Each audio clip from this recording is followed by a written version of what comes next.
Okay, today we are reading chapters 7 and 8 in Charlotte's Web, and chapter 7 is called Bad News. Wilbur liked Charlotte better and better each day. Her campaign against insects seemed sensible and useful.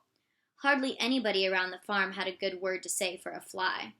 Flies spent their time pestering others. The cows hated them, the horses detested them, the sheep loathed them. Mr. and Mrs. Zuckerman were always complaining about them and putting up screens. Wilbur admired the way Charlotte managed. He was particularly glad that she was able to put her victim to sleep before eating it.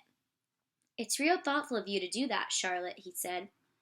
"Yes," she replied in her sweet musical voice. "I always give them an anesthetic so they won't feel the pain. It's a little service I throw in." As the days went by, Wilbur grew and grew. He ate 3 big meals a day. He spent long hours lying on his side, half asleep, dreaming pleasant dreams. He enjoyed good health and he gained a lot of weight. One afternoon, when Fern was sitting on her stool, the oldest sheep walked into the barn and stopped to pay a call on Wilbur. "Hello," she said. "Seems to me you're putting on weight." "Yeah, I guess I am," replied Wilbur. "At my age, it's a good idea to keep gaining." "Just the same, I don't envy you," said the old sheep. "You know why they're fattening you up, don't you?" "No," said Wilbur. "Well, I don't like to spread bad news," said the sheep, "but they're fattening you up because they're going to kill you. That's why."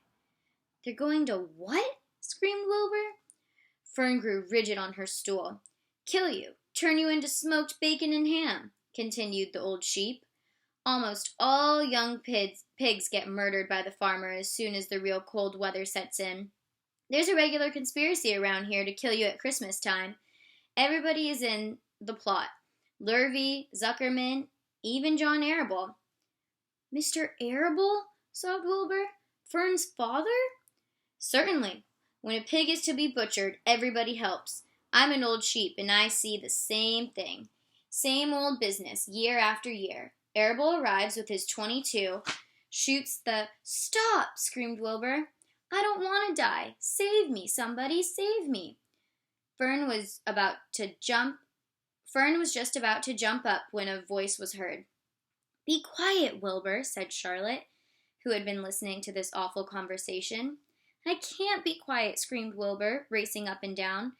"I don't want to be killed. I don't want to die. Is it true what the old sheep says, Charlotte?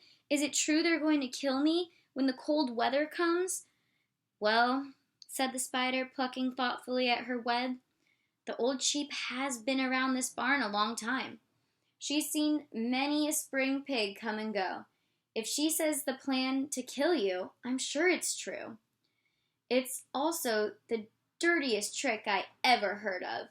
What people don't think of." Wilbur burst into tears. "I don't want to die," he moaned. "I want to stay alive, right here in my comfortable manure pile with all my friends. I want to breathe the beautiful air and lie in the beautiful sun." "You're certainly making a beautiful noise," snapped the old sheep. "I don't want to die," screamed Wilbur, throwing himself to the ground. "You shall not die," said Charlotte briskly. "What? Really?" cried Wilbur. "Who's going to save me?" "I am," said Charlotte. "How?" asked Wilbur. "That remains to be seen, but I'm going to save you, and I want you to quiet down immediately. You're carrying on in a childish way. Stop your crying. I can't stand hysterics." And here is the picture of Wilbur crying and the sheep right there.